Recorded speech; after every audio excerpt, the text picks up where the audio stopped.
بسم اللہ الرحمن الرحیم۔ السلام علیکم میرے پیارے دوستو۔ ایک دن حضرت بابا فرید گنج شکر رحمۃ اللہ تعالیٰ علیہ درخت کے نیچے اپنے ساتھیوں اور مریدوں سے گفتگو تھے کہ ایک ہندو عورت اپنے سر پر دودھ کا برتن رکھے ہوئے ادھر آ نکلی۔ حضرت بابا فرید رحمۃ اللہ تعالیٰ علیہ نے رسم درویشی کے مطابق اس بت پرست عورت کی خیر و آفت دریافت کی۔ ہندوؤں کی نظر میں وہ ایک نیچ ذات سے تعلق رکھنے والی عورت تھی، اس لیے کوئی شخص بھی اس سے انسانی لہجے میں گفتگو نہیں کرتا تھا۔ آج جب اس نے ایک دوسرے مذہب کے ماننے والے بزرگ شخص کی طرف سے برابری کا سلوک دیکھا تو اپنی حالت زار بیان کرنے لگی۔ میرا تعلق اجودن میں بسنے والے گوالوں کے خاندان سے ہے۔ باپ دادا دودھ فروخت کر کے اپنا پیٹ پالا کرتے تھے۔ میرا شوہر مر چکا ہے اور میں برسوں سے دودھ فروخت کر کے اپنے بچوں کی پرورش کر رہی ہوں۔ پہلے زندگی پرسکون تھی، مگر کچھ دنوں سے ایک عجیب و غریب مصیبت کا شکار ہوں۔ یہ کہہ کر گوالن عورت ادھر ادھر دیکھنے لگی جیسے وہ کسی سے خوف زدہ ہو۔ حضرت بابا فرید رحمۃ اللہ تعالیٰ علیہ نے عورت کی ذہنی کشمکش کو محسوس کرتے ہوئے فرمایا، تم بے خوف و خطر اپنے دل کی بات کہہ ڈالو۔ ہم لوگ مسلمان ہوتے ہوئے بھی تمہارے غم گسار ہیں۔ تمہارا مذہب دنیا کے ہر مظلوم کی حمایت کرنا ہے۔ حضرت بابا فرید رحمۃ اللہ تعالیٰ علیہ کی شفقت و محبت کا مظاہرہ دیکھ کر ہندو عورت نے وہ راز کہہ ڈالا جسے بیان کرتے ہوئے اس کی زبان کانپ رہی تھی۔ کچھ دن سے ایسا ہو رہا ہے کہ یہاں کے چند جوگی اور جادوگر مجھے پریشان کر رہے ہیں۔ وہ روزانہ مطالبہ کرتے ہیں کہ سارا دودھ انہیں دے دیا جائے۔ کچھ دن تک تو میں نے ایسا ہی کیا، مگر جب ان سے دودھ کی قیمت طلب کی تو جوگیوں نے بڑی بے رحمی سے جواب دیا کہ وہ لوگ جو چیز خریدتے ہیں اس کی قیمت ادا نہیں کرتے۔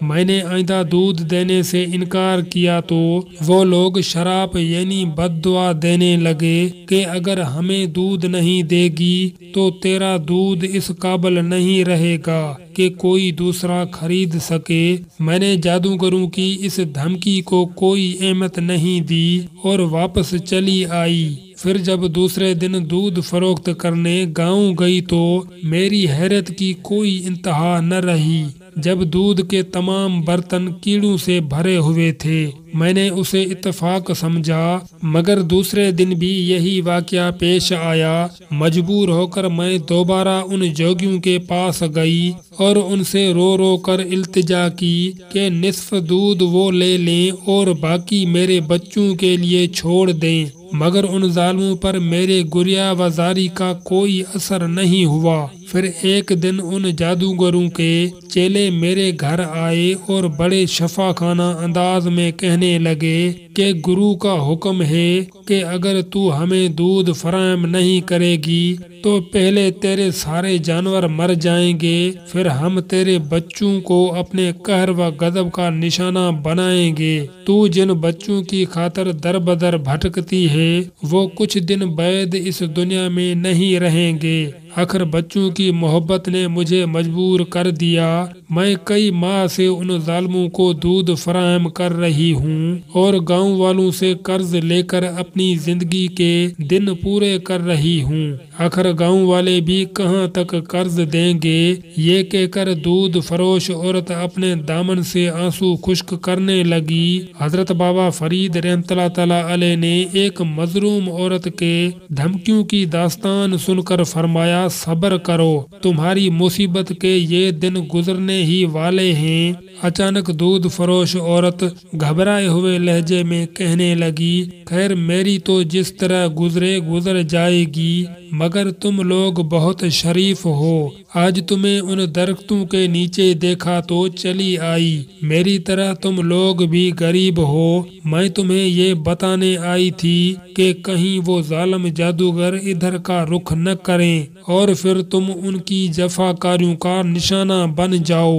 عورت کی سادہ دلی قابل دید تھی، وہ اپنی پریشانیوں کو بھول کر درویشوں کو جادوگروں کے ممکنہ اقدام سے بچانے آئی تھی۔ حضرت بابا فرید رحمۃ اللہ تعالی علیہ اس دودھ فروش عورت کے خلوص سے بہت زیادہ متاثر ہوئے اور فرمانے لگے، تم ایک سادہ دل عورت ہو، ہم فقیر ان بے نوا تمہارے اس خلوص کو ہمیشہ یاد رکھیں گے۔ ویسے تم بھی یاد رکھو کہ جب تک اللہ کی طرف سے کوئی مصیبت انسان کا مقدر نہ بن جائے، اس وقت تک دنیا کی کوئی طاقت اسے ذرا برابر بھی نقصان نہیں پہنچا سکتی۔ اگر تم جوگیوں اور جادوگروں کے بجائے اپنے دل میں خدا کا خوف پیدا کر لو تو تم خود بھی محفوظ رہو گی، تمہارے بچے بھی اور تمہارے جانور بھی محفوظ رہیں گے۔ تم بھگوان کی بات کر رہی ہو، دودھ فروش عورت نے حیرت زدہ لہجے میں کہا، میں تو اسے روز ہی یاد کرتی ہوں مگر میرے دکھوں میں کوئی کمی نہیں آتی۔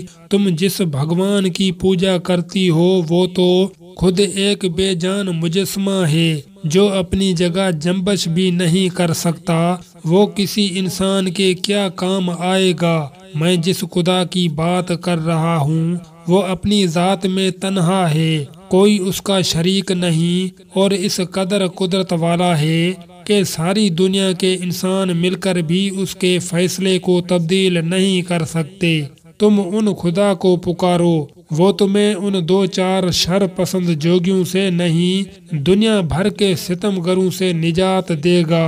ابھی حضرت بابا فرید رحمۃ اللہ تعالی علیہ اس ہندو عورت سے گفتگو کر ہی رہے تھے کہ سامنے سے عجیب حلیے کے لوگ آتے ہوئے نظر آئے۔ جیسے ہی آنے والوں پر عورت کی نظر پڑی، وہ دہشت زدہ ہو کر حضرت بابا فرید رحمۃ اللہ تعالی علیہ سے کہنے لگی، یہ انہی جادوگروں کے چیلے ہیں، آج مجھے تمہارے پاس کچھ دیر ہو گئی تو یہ میری تلاش میں یہاں تک آ پہنچے۔ حضرت بابا فرید رحمۃ اللہ تعالی علیہ نے عورت کو خوف زدہ دیکھ کر فرمایا، تم میری مہمان ہو اس لیے تمہیں ہراساں ہونے کی ضرورت نہیں، میں خود ان لوگوں کو جواب دے دوں گا۔ جادوگروں کے چیلوں نے آتے ہی غیظ و غضب کا مظاہرہ کیا اور قہرناک لہجے میں عورت سے کہنے لگے، تو یہاں آرام سے بیٹھی باتیں کر رہی ہے اور گرو جی دودھ کا انتظار کر رہے ہیں، آج تیری خیر نہیں، اسے میں نے روک لیا تھا۔ حضرت بابا فرید رحمۃ اللہ تعالی علیہ نے جوگیوں کو مخاطب کرتے ہوئے فرمایا، تم بھی بیٹھو۔ ابھی فضا میں ایک مرد خدا کے الفاظ کی گونج باقی تھی کہ جوگیوں پر شکستہ طاری ہو گیا اور وہ اس طرح زمین پر بیٹھ گئے جیسے کسی غیبی ہاتھ نے انہیں زنجیریں پہنا دی ہوں۔ کچھ دیر بعد جوگیوں کی دوسری ٹولی آئی، حضرت بابا فرید رحمۃ اللہ تعالی علیہ نے ان سے بھی وہی فرمایا، بیٹھ جاؤ، اور وہ بھی سر جھکا کر بیٹھ گئے۔ الغرض گرو نے اپنے تمام چیلوں کو بھیجا اور وہ سب کے سب اس طرح بابا فرید رحمۃ اللہ تعالی علیہ کے سامنے سر جھکا کر بیٹھ گئے جیسے انہیں کسی طاقتور مقناطیس نے جکڑ لیا ہو۔ آخر میں جوگیوں کا گرو اپنے چیلوں کو ڈھونڈتا ہوا ادھر آ نکلا۔ تم لوگ یہاں کیا کر رہے ہو؟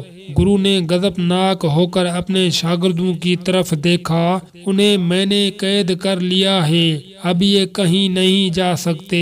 حضرت بابا فرید رحمۃ اللہ تعالی علیہ نے فرمایا، کون ہے اس دنیا میں جو میرے چیلوں کو قید کر سکے؟ گرو نے انتہائی غرور و تکبر کا مظاہرہ کرتے ہوئے کہا اور پھر بلند آواز میں اپنے منتر پڑھنے لگا، اب تیرا کوئی منتر نہیں چلے گا۔ حضرت بابا فرید رحمۃ اللہ تعالی علیہ نے فرمایا، کفر کے دن پورے ہو چکے۔ گرو پر جذباتی کیفیت طاری ہو گئی، وہ چیخ چیخ کر منتر پڑھنے لگا، بدی کے تمام طاقتوں کو پکارتا رہا مگر آج کوئی اس کا مددگار نہیں تھا۔ آخر گرو نے حضرت بابا فرید رحمۃ اللہ تعالیٰ علیہ کے قدموں میں سر رکھ دیا اور اپنے چیلوں کی رہائی کے لیے التجا کرنے لگا۔ تیرے شاگردوں کو صرف ایک شرط پر رہائی مل سکتی ہے کہ تو انہیں لے کر یہاں سے دور چلا جا۔ حضرت بابا فرید رحمۃ اللہ تعالیٰ علیہ نے پرجلال لہجے میں فرمایا، اگر آئندہ تو نے مخلوق خدا کو تنگ کیا تو پھر تجھ پر خدا کی زمین تنگ ہو جائے گی۔ گرو بہت دیر تک حضرت بابا فرید رحمۃ اللہ تعالیٰ علیہ سے معافی مانگتا رہا اور پھر اپنے چیلوں کو لے کر اجودھن کی حدوں سے نکل گیا۔ گرو کے جانے کے بعد حضرت بابا فرید رحمۃ اللہ تعالیٰ علیہ اسی جگہ پر اقامت گزین ہو گئے اور پورا قصبہ آپ کی اس کرامت کے شور میں گونجنے لگا۔ نتیجتاً سینکڑوں بت پرست حلقہ اسلام میں داخل ہو گئے۔ اجودھن میں یہ آپ رحمۃ اللہ علیہ کی پہلی روحانی فتح تھی۔ مزید ایسی ویڈیو دیکھنے کے لیے چینل کو سبسکرائب اور ساتھ میں بیل آئیکن پریس کر دیں تاکہ آئندہ آنے والی ہر ویڈیو آپ دوستوں تک بر وقت پہنچتی رہا کریں۔